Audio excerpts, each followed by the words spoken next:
다음날 0시, 효력 시작도 다음날 0시, 다음날 옆 가게가 조용해야 된다. 옆 가게에서 아무 소리도 안 들려야 된다. 그럴 가능성은 없잖아요. 기본을 탄탄히 다지시고 그다음에 용어에 빨리 익숙해지시면 문제 푸시는데 큰 어려움은 없겠습니다.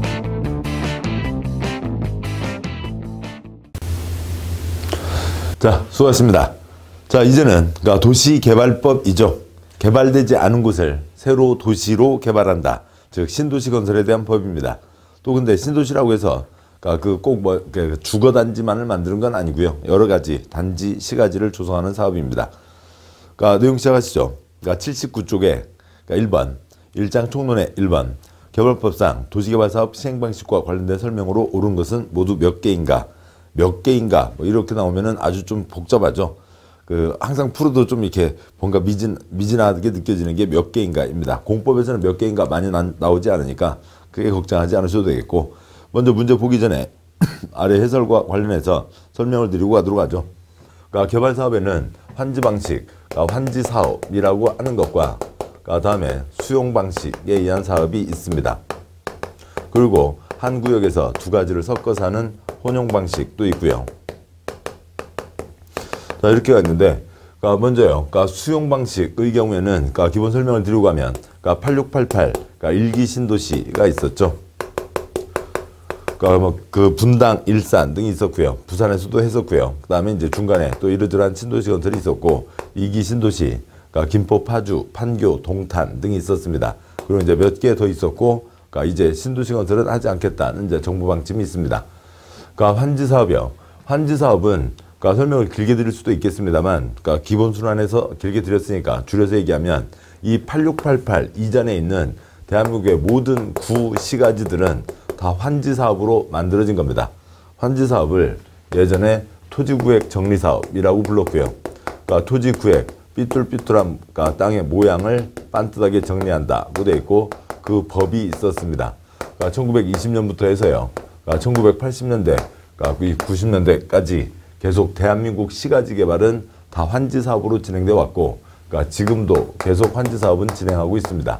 그런데 신도시 건설에 가려서 잘 보이지는 않는 거죠. 아무튼 대한민국 모든 시가지 개발은 환지 사업으로 쭉 진행되어 온 겁니다. 자, 배경을 드리고 설명드리고, 그 다음에 이제 모양을 보면은, 수용은 대상 부지가 있으면 거기를 다 시행자가 돈 주고 사들이는 거죠. 돈을 주고 거기를 다 사들여서 백지 상태의 소유권 한 장을 만들고, 기타 권리도 다 돈 줘서 없애는 거죠. 소유권 사들이고, 그리고 그걸 크게 조각 내서 파는 겁니다. 큰 덩어리로 나오게 되겠죠. 하나를 쪼개는 거니까 뭐 두 개를 쪼개든 세 개를 쪼개든 크게 조각이 나오게 됩니다. 이것을 법에서는 집단적인 조성과 공급이라고 하는데요. 땅을 만들고 그 다음에 백화점 업체나 또 아니면 아파트 건설업체에게 땅을 팔게 되죠. 집단적인 조성 공급이라고 하는데요. 집단적이라고 하는 것은 대규모 단지를 뜻하는 겁니다. 환지 사업은요, 삐뚤삐뚤한 땅이 있으면 거기를 사들이는 게 아니라 바꿔주는 거죠. 또 이러한 수용의 경우는 2차 대전 이후에 법제화된 거기 때문에 그 전에는 수용 방식은 그렇게 많지 않았습니다. 전쟁을 앞두고 징발해가는 경우는 있지만 수용이 아니죠. 자, 그렇고요. 그래서 환지는 삐뚤삐뚤한 땅 대신에 반듯한 땅으로 바꿔주게 됩니다. 그래서 종전 토지 소유자 A, B에게 새 토지 어디를 주겠다라고 하는 것들이 정해지는 거죠.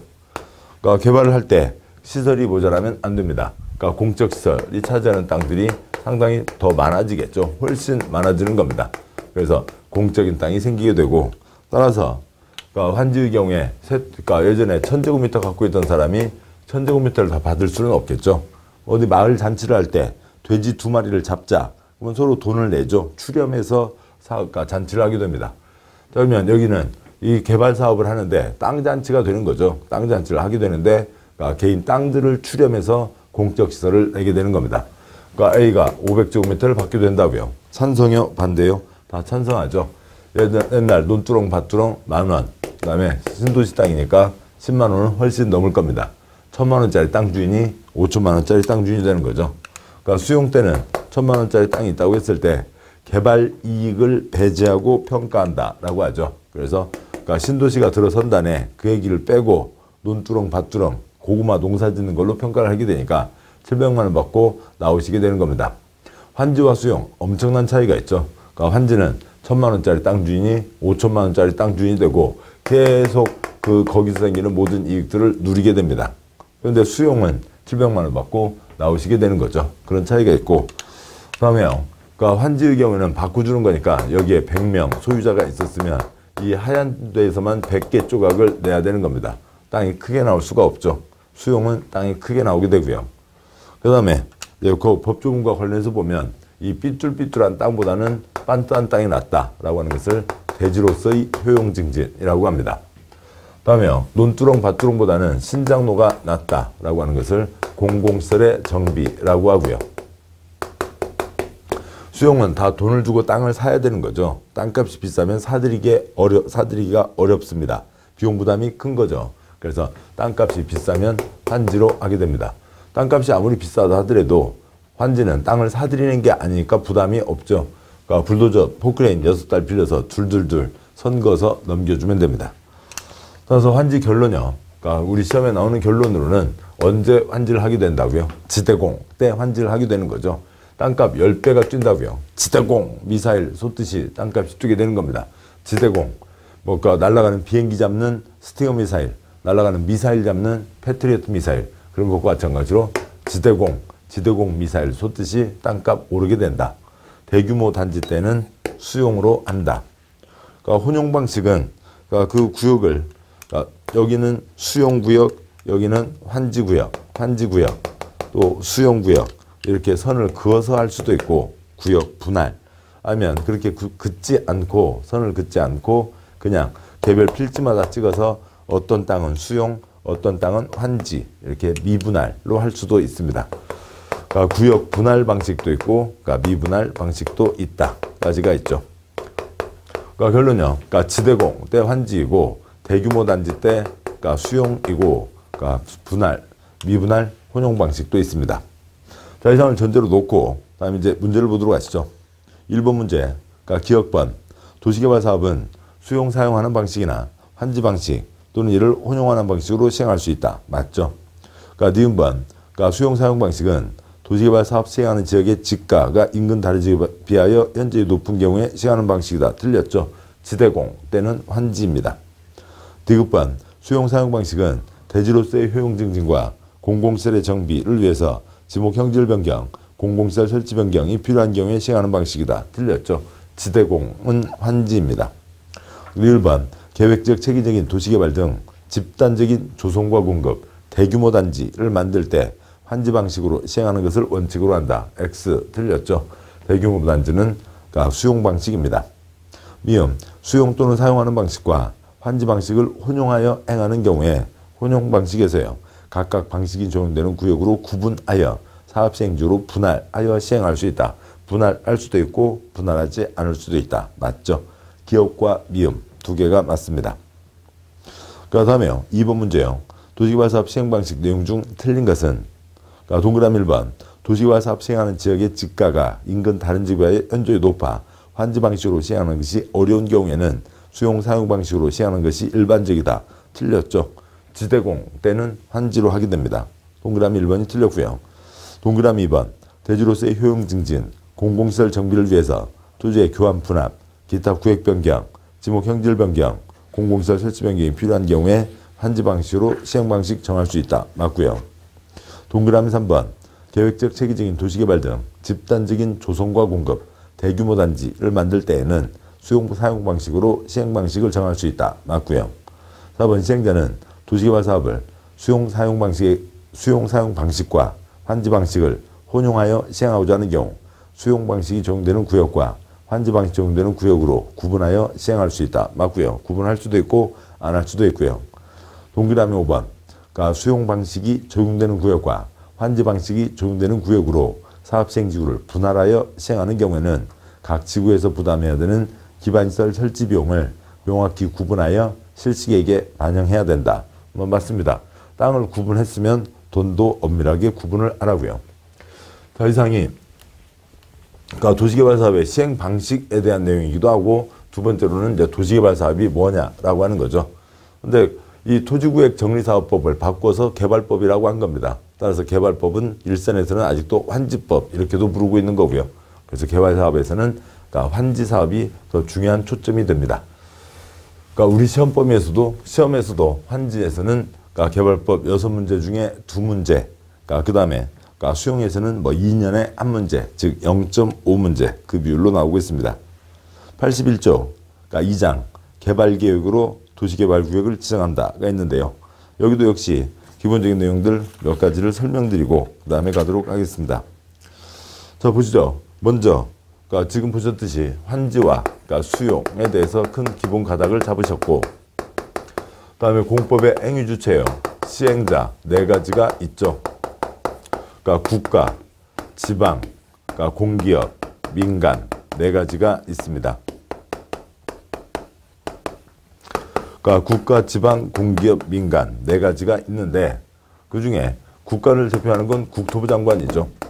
그러니까 지방자치단체를 대표하는 건 지방자치단체는 그러니까 광역지방자치단체, 그러니까 특별시, 광역시, 도, 그러니까 시도지사와 그다음에 기초지방자치단체, 시, 군, 구가 있습니다. 도 아래 시와 군, 그다음에 특별시, 광역시 아래 구가 있죠. 그러니까 그 중에 시 중에 인구 50만 이상의 시를 대도시라고 부르고 있습니다. 그러면 도시개발구역 지정과 관련해서요, 아무튼 공법의 행위주체 4가지가 있다 됐고, 진정대교, 시댁이죠. 국토의 개발과 보전에 대한 결정, 시댁이 합니다. 도시개발구역 지정, 시도지사, 대도시장이 하는 게 원칙입니다. 시도지사, 대도시장이 하는 김에 국가에서도 필요하면 5가지 경우에는 국토부 장관도 지정할 수가 있다. 조그만 시장과 군수구청장은 지정할 수 없고 요청을 할 수가 있는 거죠. 즉 지정 신청, 결정 신청을 하는 겁니다. 그 다음에 관청 바깥에서 관청 쪽에다가 제안을 할 수가 있죠. 그래서 지정과 요청과 제안, 그러니까 뭐 이 대목이 아주 중요한 대목입니다. 반드시 한 문제 이상 나오는 거고요. 그러니까 다음에 그 중에서도 이쪽 민간에 여러 가지 시행자들이 있는데 그 중에 민간 시행자 가운데 소유자도 있고 조합도 있는데요. 그러니까 환지, 땅을 바꾸는 거죠. 땅을 바꿀 때는 누가 하는 게 나아요? 땅 주인들이 하는 게 낫죠. 볼펜 교환은 볼펜 주인이, 땅 교환은 땅 주인들이 하는 게 낫습니다. 그래서 환지 사업일 때는 소유자 조합을 시행자로 지정하는 게 원칙이다. 그러니까 뭐 다음에 조합에 대해서는 이제 뒤에서 더 세부적인 내용들을 보도록 하시죠. 다음에요, 사업 공익사업은 계획 2개, 3개를 세우고 사업을 하죠. 첫 번째, 여기다 사업한다. 위치를 결정하게 됩니다. 그러니까 위치요. 그러니까 딱 삐뚤삐뚤하고 A 소유자, B 소유자 등등이 있겠죠. 첫 번째 계획, 개발 계획을 냅니다. 그러니까 개발 계획을 내면 그 개발 계획에 30가지 항목이 있어요. 그러니까 30가지 항목이니까 A4용지 3장씩만 잡아도 90쪽, 거의 100쪽 문서가 되는 거죠. 그러니까 그 중에 여기 시행자, 그러니까 개발 계획의 가장 핵심 내용이 위치를 결정하는 거죠. 개발 구역, 위치를 결정하는 겁니다. 그 다음에 그러니까 12가지 시행자가 크게 4가지가 있죠. 그러니까 그 중에서 누가 사업을 해봐라, 시행자를 정해주게 되고, 그 다음에 환지다, 수용이다, 시행 방식도 개발 계획에서 정해지는 겁니다. 그 다음에요, 그러니까 수용 방식 때 수용 대상, 토지 등의 목록이 개발 계획에 포함됩니다. 자, 이렇게 되는데 이 개발 계획을 누가 결정할 거냐고요. 그러니까 개발 계획을 발표하면 죄송합니다. 30가지가 발표되고 개발 구역 위치도 발표되는 거죠. 그런데 이 30가지 항목 중에서 가장 중요한 게 개발 구역 위치다. 그러니까 그래서 이 개발 계획, 그러니까 구역을 지정하게 되는데 지정권자가 국토부 장관, 시도지사, 대도시장이죠. 그래서 그들이 국토부 장관, 시도지사, 대도시시장이 개발 계획을 확정 발표하는 겁니다.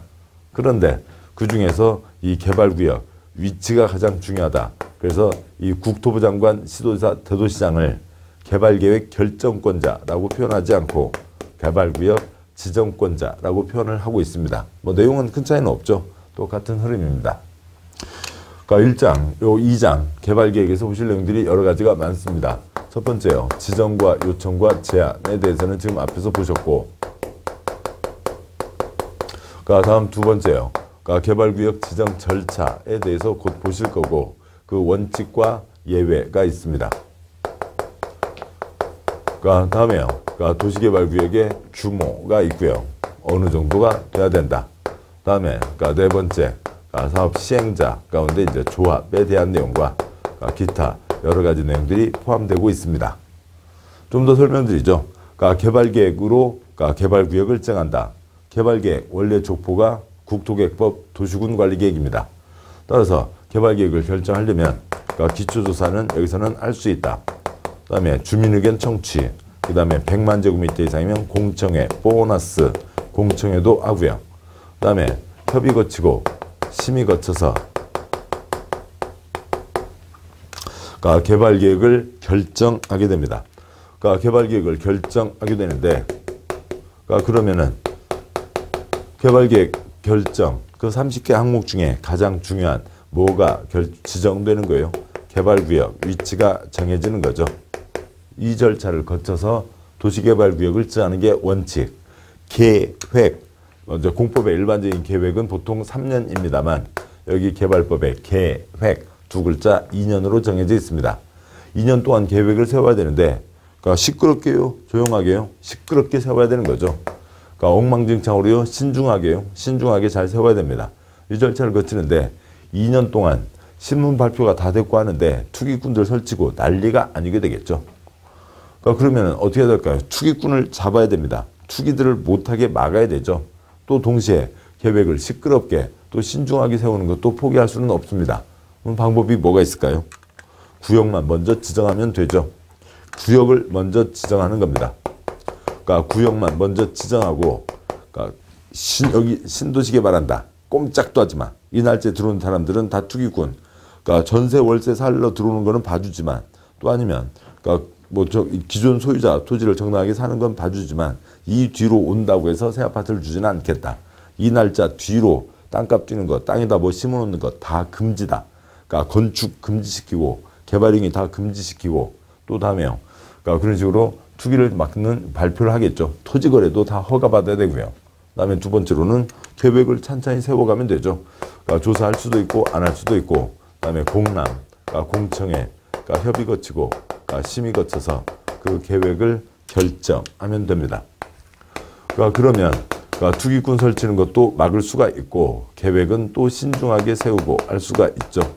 이런 예외적인 과정으로 가게 되는데, 이것이 개발법의 가장 이제 중요한 내용 중에 하나이고, 또 대부분 다 이런 절차로 이 예외적인 절차로 진행하게 됩니다. 구역을 먼저 지정한다. 신도시 공모를 하겠다고요. 세종 신도시 같은 곳이요. 아니면 신도시 만드는데 투기 잡기 위해서 기습 발표하겠다라고 하는 취지죠. 이게 이제 원래 취지입니다. 신도시니까 주상공유 녹관농자죠. 녹관농자요. 녹관농자이죠.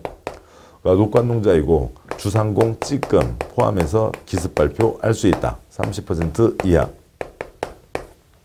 그런데 어디에는 지정할 수 없냐면 보전 녹지에는 지정할 수 없습니다. 도시개발구역은요. 왜냐면 자연환경 보전지역, 두루미, 산토끼 다 쫓아내고 미안요. 사람들 좀 살자. 그래서 다 쫓아내고 도시개발구역을 지정할 수는 있지만 보전 녹지는 도시지역 최후의 허파, 보전 녹지를 손댈 수는 없다고요. 또 이제 기타 관련 내용들이 좀 더 있습니다. 근데 그건 이제 그 과정에서 보도록 하시고, 이렇게 첫 번째 계획, 개발 계획으로 위치를 결정하게 되고 시행자가 정해져 있었죠. 그 시행자가 그 동네를 어떤 모양으로 만들겠다. 두 번째 계획, 설계도를 써내게 됩니다. 설계도 땅 반듯반듯하게 하고, 그 다음에 몇 제곱미터 단위로 어떻게 끊고, 설계도로 확정되면 설계도대로 사업을 실시해야 된다. 설계도를 실시계획이라고 하고 지정권자의 인가를 받아야 됩니다. 다음에 수용 때는 돈 주고 뺐으면 되는 거죠. 더 이상 계획이 필요 없지만, 환지 때는 이 정해진 도면에다가 옛날 땅주에게 새 땅 어디 주겠다. 환지에 대한 계획을 세우게 됩니다. 저쪽 1번 땅은 A에게 주겠다. 15번 땅은 B에게 주겠다. 등등을 정하게 되겠죠. 그것을 그러니까 환지에 대한 계획, 환지계획이라고 하고요. 환지계획 세워서 역시 관청의 인가를 받고 그 다음에 사업에 들어가게 됩니다. 이 환지와 관련돼서 두 문제, 그 다음에 이 실시계획 앞까지 개발계획에서 세 문제, 이 정도 비중들이 출제되고 있는데 이 기본 그러니까 원칙과 예외요. 특히 예외로 많이 진행하게 된다. 그러니까 이 흐름들을 꼭 잡아두셔야 세부적인 내용들을 보시기가 편하십니다. 자, 이제 하나씩 보면서 또 추가되는 내용들 추가 설명을 드리도록 하죠. 그러니까 문제지 81쪽입니다. 81쪽에 1번 도시개발구역 지정권자가 될 수 없는 자는 지정권자가 누구라고요? 국시대인 거죠. 국토부 장관, 시도지사, 대도시시장입니다. 따라서 동그라미 1번 광역시장, 도지사, 2번 도지사 맞죠? 3번 시장군수는 그러니까 지정할 수가 없고요. 4번 대도시시장, 5번 특별자치도지사 다 지정할 수 있습니다. 3번 시장군수가 틀린 거죠. 2번 국토부 장관이 도시개발구역을 지정할 수 있는 경우가 아닌 것은 국토부 장관 5가지일 때는 국토부 장관이 지정할 수가 있는 거죠. 그러니까 동그라미 1번 국가가 도시개발 사업을 실시할 필요가 있으면 국가가 나서야 되죠. 2번 시장군수가 요청 X 틀렸죠. 그러니까 7번 보시면 또 이쪽 가시면요. 시장군수 구청 지정과 요청과 제안에서 시군구는 지정할 수 없고 요청을 할 수 있습니다. 누구한테요? 자기 상급청, 특별시장, 광시장, 도지사에게 요청을 하는 거죠. 국가까지 올라갈 일은 아니라고요. 동그라미 2번 틀렸고 동그라미 3번 도시개발사업 시행자가 될 수 있는 정부 출연기관의 장이 30만 제곱미터 이상으로 도시개발구역 지정을 국토부 장관에게 제안할 수 있습니다. 7번 보시죠. 7번 보시면 관청 바깥에서 관청 쪽에다가 제안한다. 이것저것 제끼고 꼭대기요. 시군구에게 제안을 하는 거죠. 그렇지만 그 공기업 중에서 국세 들어간 공기업, 공공기관과 정부 출연기관의 장은 그러니까 직접 세종 날아가서 국토부 장관에게 제안할 수도 있다. 면적 30만 제곱미터 이상 국가계획과 관련된 경우요. 그러니까 동그라미 4번 천재지변으로 도시개발 사업을 긴급하게 할 필요가 있으면 국가가 나서야 되는 거죠. 그러니까 5번요. 도시개발 사업이 필요하다고 인정되는 지역이 둘 이상 광역시, 대도시, 행정구역에 걸치는 때 해당 광역시장, 대도시장의 협의가 성립되지 않는 경우 시댁 이 협의에서 지정을 하면 좋은데 지정할 자를 정한다. 그러니까 그런데 협의가 되지 않으면 그것 갖고 싸우냐? 내놔. 위에서 지정하는 거죠. 이렇게 5가지가 있는데 동그라미 2번이 틀렸죠. 그러면 그 자리에 들어갈 내용은 뭐냐면 다른 장관이 국토부 장관에게 요청하면 그걸 받아서 국토부 장관이 지정할 수 있다. 동그라미 2번을 바꾸면 그렇게 5가지일 때 국토부 장관이 지정하게 되는 겁니다. 3번 도시개발법상 국토부 장관이 도시개발구역을 지정할 수 있는 경우가 아닌 것은 동그라미 1번 국가가 사업을 실시할 필요가 있다고요. 국토부 장관이 지정해야죠. 2번 산업통상자원부 장관, 그러니까 다른 장관이 10만 제곱미터 규모가 됐든 얼마가 됐든 도시개발구역 지정을 그러니까 국토부 장관에게 요청할 수 있죠. 그러니까 동그라미 3번 지방공사의장이 30만 제곱미터 규모로 도시개발구역 지정을 제한. 지방은 지방에서 하라고요. 그러니까 국가까지 올 일이 없죠. 3번이 틀렸습니다. 그러니까 관청 바깥에서 관청의 말단 시군구에게 제안하는 거죠. 그러니까 동그라미 4번 한국토주택공사 국세가 들어간 공공기관이죠. 30만 제곱미터 규모로 국가계획과 밀접한 관리 있는 도시개발구역 지정을 국토부 장관에게 제안할 수 있습니다. 맞고요. 5번 천재지변으로 도시개발 사업을 긴급하게 할 필요가 있다 라고 되어 있죠. 그 아래 해설에 동그라미 3번에 대한 해설이 있고 첫 번째 동그라미, 두 번째 동그라미 지정권자, 점, 원칙, 시도사, 대도시장, 점, 예외, 그러니까 국가, 국토부 장관이 지정할 수 있다. 5가지가 있습니다. 1, 2, 3, 4는 뻔한 거고 5번 국세 들어간 정부 출연기관, 그러니까 공공기관, 국세가 많이 들어간 회사 공공기관, 국세가 조금 들어간 회사 정부 출연기관장이 30만 제곱미터 이상으로 국가계획과 밀접한 관리 있는 도시개발구역 지정을 직접 국토부 장관에게 제안할 수 있습니다. 3번 문제 답 3번이었고요. 그러니까 4번 문제요. 도시개발구역 지정에 대한 내용으로 옳은 것은 동그라미 1번 도시개발구역은 원칙적으로 국토부 장관이 지정한다. X요. 친정대교, 시대교, 시댁이죠. 시댁이 지정하는 게 원칙. 국토부 장관은 5가지 경우에 예외적으로 지정할 수 있는 겁니다. 1번 틀렸고요. 2번 대도시장은 직접 도시개발구역을 지정할 수 있다. 맞죠? 시댁입니다. 3번 시도지사가 도시개발구역 지정하려면 국토부 장관 승인을 얻어야 된다. X 틀렸죠. 시댁이 지정하는 게 원칙.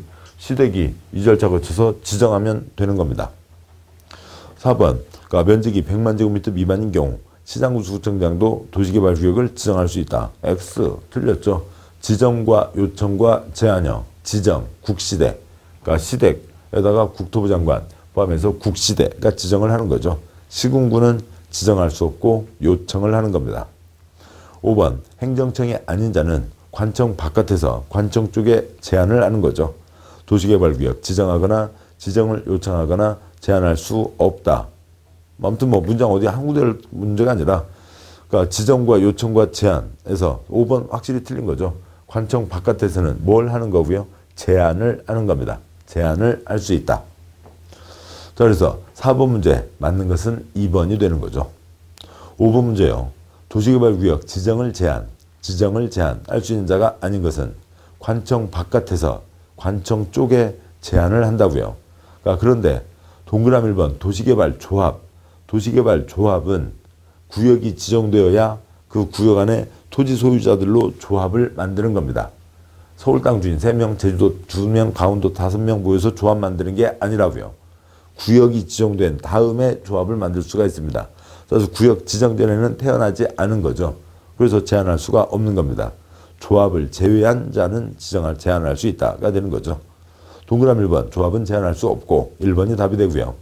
동그라미 2번 국세 많이 들어간 한국수자원공사 4번 5번 한국관광공사 한국농어촌공사 국세 들어간 공기업이죠. 3번 지방공사 지방세가 들어간 공기업입니다. 공기업 관청이요? 아니요. 아닌 거죠. 관청 바깥에서 관청 쪽에 제한을 할 수가 있습니다. 지정과 요청과 제한은 꼭 잡아두셔야 되고 그 다음에 거기에 붙은다면 그러니까 친정대교, 시대교, 시댁. 두 번째요. 관청 바깥에서 관청 쪽에 제한한다. 그거면은 이 내용들을 다 정리하실 수가 있겠죠. 6번 문제요. 개발법상 개발계획 내용에 해당되지 않는 것은 개발계획 내용이 30가지가 있다고요. 30가지를 어떻게 다 외워요? 외울 수는 없죠. 취지를 보시자고요. 보시죠. 도시개발구역이 지정됐습니다. 자, 이렇게 원칙 절차를 통해서 지정이 됐든 아니면 기습 발표를 했든 지정이 되면 개발 사업을 하자는 구역이죠.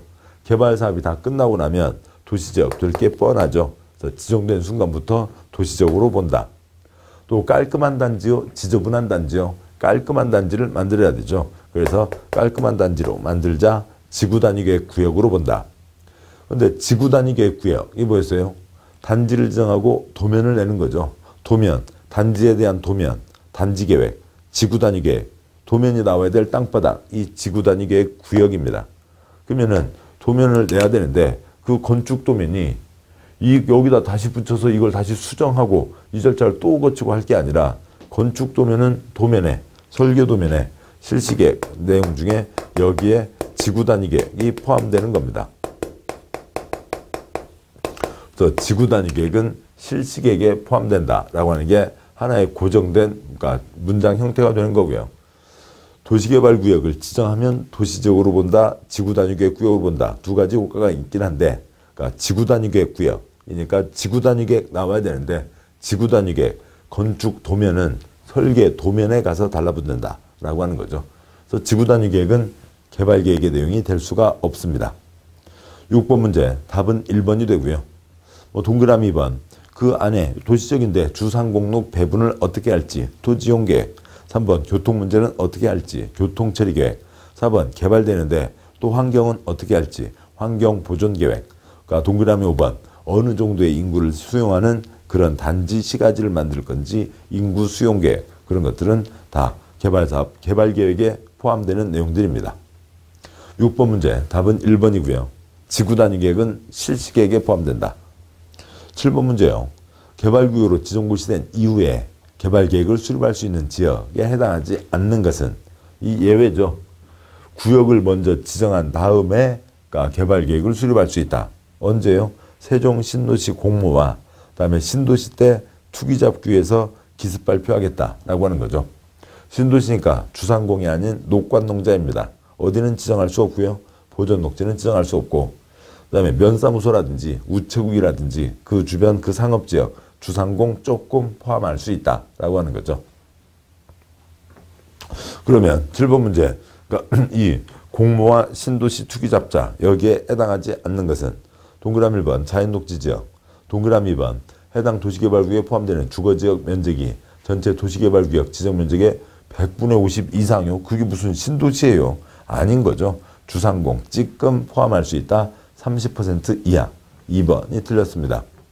3번 농림지역, 다음에 4번 보전관리지역, 다음에 5번 생산녹지지역 등이 있죠. 보전녹지에는 지정할 수 없다.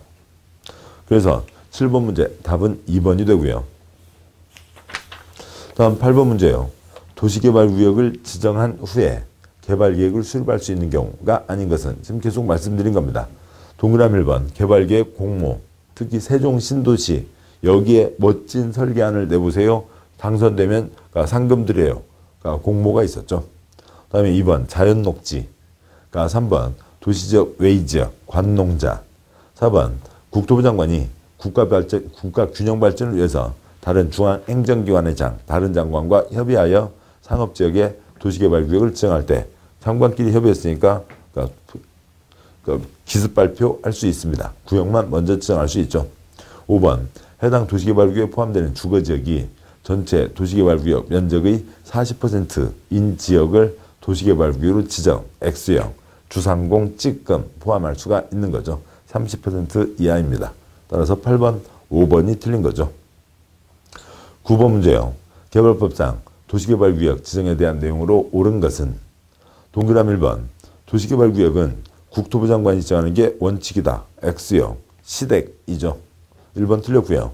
2번 행정청이 아닌 자는 관청 바깥에서 관청 쪽에 제한을 하는 거죠. 근데 관청의 꼭대기요 가장 말단요 말단에게 시군구에게 제한을 하고 그 다음 그쪽 행정청 내부의 절차가 진행되겠죠. 행정청이 아닌 자는 도시개발구역 지정권자에게 도시개발구역의 지정을 요청할 수 있다. 요청도 틀렸고요. 칠판 여기 보시죠. 칠판 이쪽 보시면 지정과 요청과 제한 이건 꼭 잡아두셔야 된다고요.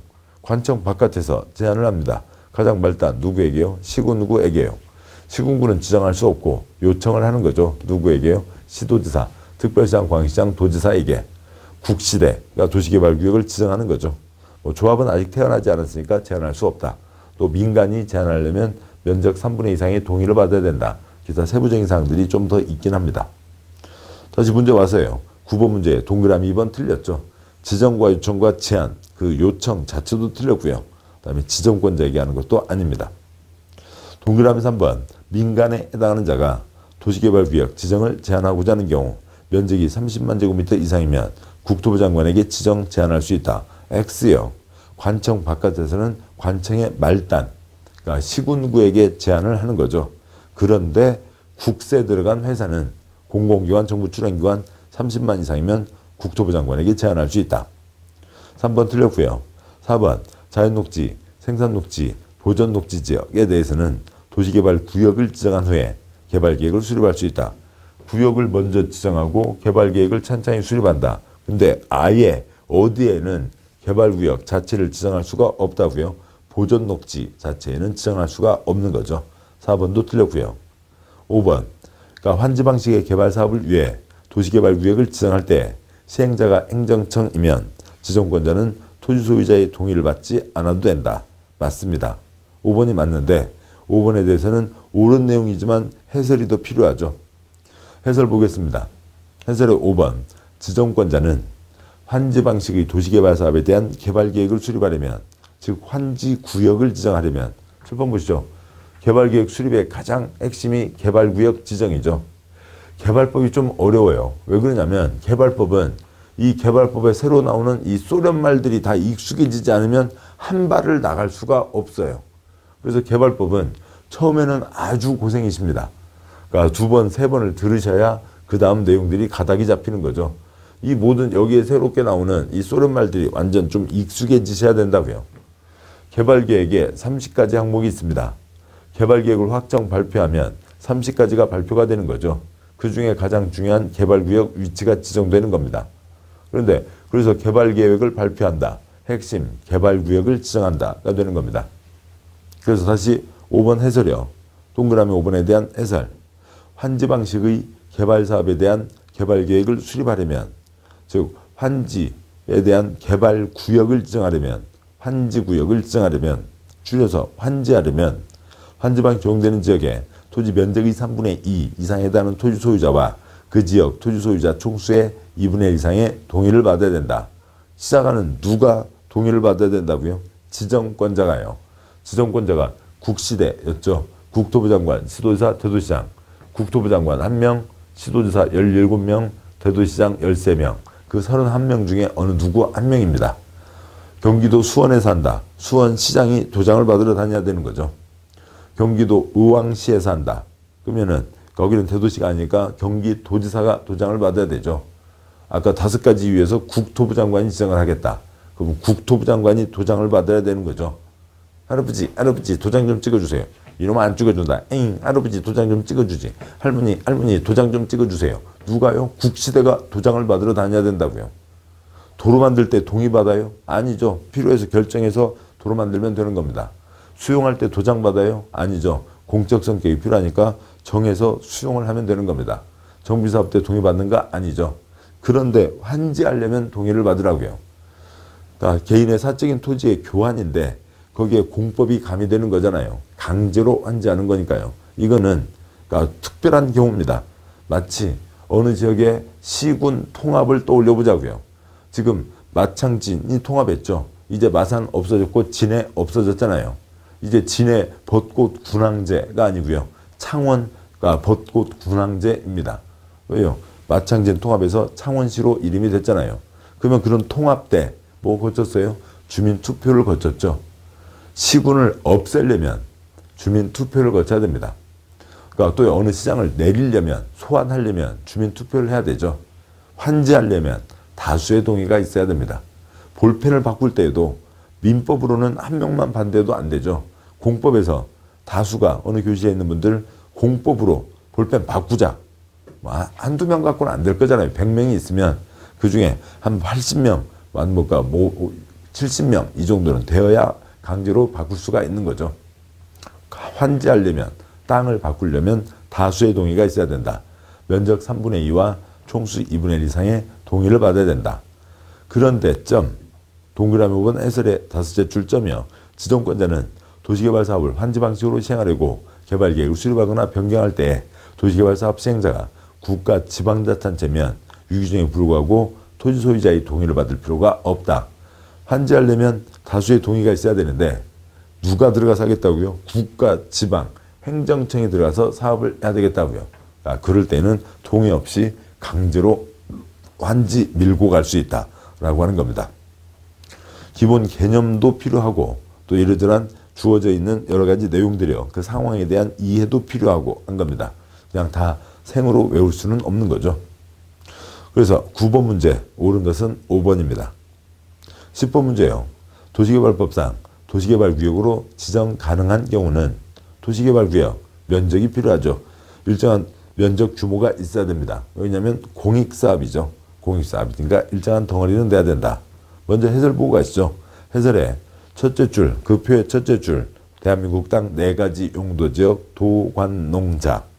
그러니까 둘째 줄이요. 9가지 용도지역 주상공록 관리지역의 개생보 농자. 21가지 용도지역이요. 주거지역 1, 2, 1, 2, 3준, 상업지역 근유일중, 공업지역 전일준, 녹지지역 자생보가 있죠. 넷째 줄이요. 어디에는 지정할 수가 없다고요. 보전 녹지에는 지정할 수가 없다고요. 자연환경 보전지역에는 지정할 수 있지만 두루미야 좀만 비켜줄래? 우리 좀 살자. 그럴 수는 있지만 도시지역 최후의 허파 보전 녹지는 손댈 수가 없습니다. 도시지역은 숫자가 113, 11이네요. 다 10,000제곱미터 이상, 공업지역만 30,000제곱미터 이상입니다. 땅만 있으면 되는 거죠. 거기다 가득 콘크리트를 부어도 되는 겁니다. 왜요? 주변에 이미 기반시설 다 있으니까요. 도서관, 걸어서 5분 가면 있어요. 그러니까 전철, 그러니까 마을버스 2번 타고 나가면 있다고요. 그래서 도시지역은 이미 기반시설이 충분하니까 그러니까 땅 조금만 만들어내도 확보해도 사업을 할 수가 있다. 113, 11. 도시지역 외지역은 기반시설이 충분하지가 않죠. 어디 들판에다가 아파트 5동 지어놓고 거기서 알아서 살아라. 어떻게 살아요? 아파트 앞에, 아파트 단지 근처에 업무시설, 판매시설, 그러니까 체육시설, 업무시설, 뭐 이러저러한 것들이 판매시설 등이 있어야 생활을 할 수가 있죠. 제대로 된 단지를 만들려면 30만 제곱미터 이상은 돼야 된다. 근데 예외, 어찌고 저찌고 하면 10만 제곱미터만 돼도 도시지역밖에 지정할 수 있다가 있는데 그것 갖고는 나온 적이 없습니다. 자, 여기까지 보고 문제로 가시죠. 10번 문제예요. 도시개발구역으로 지정 가능한 경우는 동그라미 1번 주거지역 만 이상 2만 제곱미터 맞습니다. 동그라미 2번 공업지역 3만 제곱미터 이상이 돼야죠. 틀렸고요. 3번 농림지역 관농자 도시지역 외지역이니까 30만 제곱미터 이상이 돼야죠. 자연환경 보전지역도 역시 30만 제곱미터 이상이 돼야 됩니다. 10만도 있을 수 있잖아요. 있긴 한데 그거는 이 동그라미 3번, 동그라미 4번 지문에 예외 규정 이만큼 다 붙어야 되는 거죠. 초등학교 용지를 확보해서 관할 교육청 동의도 받고 또 4차 이상의 도로도 만들고 그런 것들이 다 붙어야만 10만 제곱미터가 말이 되는 겁니다. 원칙 30만인 거죠. 동그라미 5번 자유녹지지역 10,000 제곱미터 이상은 돼야 됩니다. 그래서 5번도 틀렸고 맞는 것은 1번이죠.